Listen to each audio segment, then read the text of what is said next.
Hey, what's going on, ladies and gentlemen? My name is Rayge, and we are back today to talk about Dark Dimension 8, but as well what my game plan right now as we prepare for the release event coming up. It seems like more than likely this event, specifically this new Dark Dimension, is going to be here before we know it, especially with them announcing ODIN is going to be the unlock legendary, the requirements. We're seeing tons and tons of ISO-8 purple coming into the game now, and for the next 6 weeks there are limited time events, which all points to the fact that this event is coming a lot sooner than we actually believe. Heck, I would even argue that it may actually be faster to complete Dark Dimension 8 sooner than Dark Dimension 7, depending on where your gear progression is and how you've been managing your resources. Now, in case you guys have missed this from the previous blog post, as you can see here, this is where they originally announced Dark Dimension 8 and as well the requirements. It's just as simple as having ISO-8 purple level 3. That's it. That's why all these events have been happening, and as well they've also outlined already the five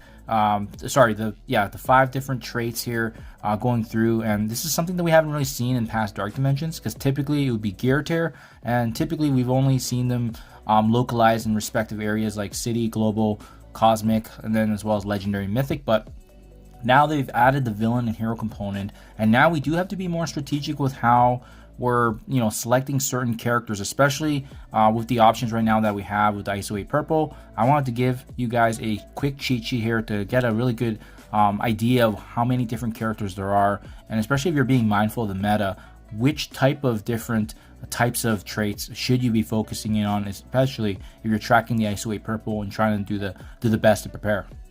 So what I did is I put this together, guys. I broke it out by the different villain and hero sections. In addition to that, I've separated by the 5 traits, which is brawler, protector, blaster, controller, and support characters. And finally, I've done a tally at the very bottom, so that way you guys can see definitively here how much we should be focusing on these set traits.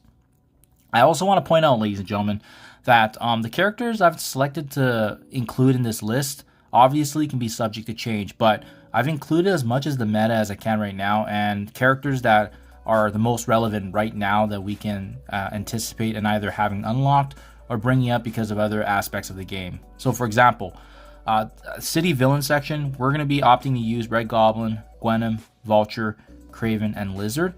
They seem to be the most powerful mix right now because they're consisting of, first of all, a very powerful team in Sinister 6, Superior 6, and as well as Hive Mind Raid team. So there's value right now to be had in all game modes if you're using these different 2 teams. Now keep in mind, we know there's going to be a potential Vampire team coming in the next couple months here, so for all we know, the city villains could very well change. But in the meantime, as I'm recording this right now, this is the best information that we have on hand. As for city hero characters, we've opted to bring in Robbie, Spider-Man Noir, Penny Parker, Gwen, as well as Peter B. Parker. And then for the global section, it starts off with villains. We're going to be using mythic characters. You can use the synergy here. It did specifically say that we're allowed mythic. So Apocalypse, Cabal makes the most sense with Leader, Namor, and Iron Patriot. And then finally, rounding out things at that point, we should have Ares unlocked for you to play through the different battle passes that are coming in the coming weeks here. We also have Global Hero involving the meta currently with Black Knight, and then really the majority of the Extreme X-Men team just because of their value and many folks needing to build them up once again for incursion raids. And then last but not least, this final section is where you can kind of tinker around the most, is the Cosmic or Legendary. There's quite a few different characters that you can actually swap in and out, but we've opted to stick with Super Skrull, Old Man Logan, with both of them being 2 of the best toons right now in the game, arguably. And then finally, the newer Cosmic character teams coming in, which is Gore, Thanos Endgame, and Gladiator. And I do want to point out, when you put all of this together, ladies and gentlemen, the total brawlers that we have across these 5 different areas is 7. 6 total protector characters. We got 5 blasters. We got 3 controllers. And then finally, we have 4 support characters. So really, we know kind of where to focus our attention on in the store with the ISO-8 purchases because of this emphasis on brawler characters. I also want to point out, guys, as you can see in the city villain, obviously having Gwenom, Vulture, Craven, that's 3 brawlers out of the 7. So if you are wanting to switch things up, if you're not wanting to use one of those 3 characters, you can definitely opt in. Again, I just wanted to be more mindful of what was currently in the meta right now, but that doesn't mean you can't use other characters, so that way you're not having to pivot over and over emphasize a certain specific trait for the ISO-8. Having said that, I think the rest of the other game modes, such as City Hero, Global Villain, Global Hero, and as well as even the Cosmic or Legendary, they are a nice little mix. It's really that City Villain section to begin off. You need 2 Protectors and 3 Brawlers, assuming you're using this team. That's where it can be a little heavy. So you may want to consider that. That's just kind of my 2 cents when I'm reviewing this on a high level.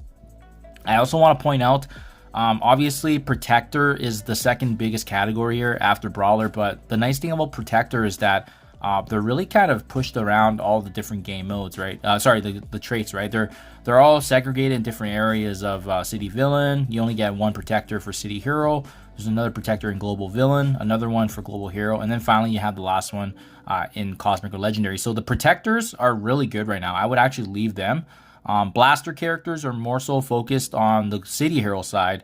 And as well, we also have Blaster characters coming in on Global Hero, but otherwise, not too bad. You don't actually need any of them for City Villain, so that means, to be honest, you don't actually need to buy any right now for in the foreseeable future right away, if you're just trying to enter into City Villain. But obviously, it's good to plan ahead for sure.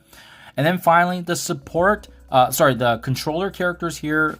2 out of the 3 controller characters are actually at the very end here, which is Cosmic and Legendary. So you don't actually need a controller character until you enter City Hero, being Gwen, Spider-Gwen. So honestly speaking, if that's something that you want to hold back on or you don't want to spend as much, you definitely can for sure.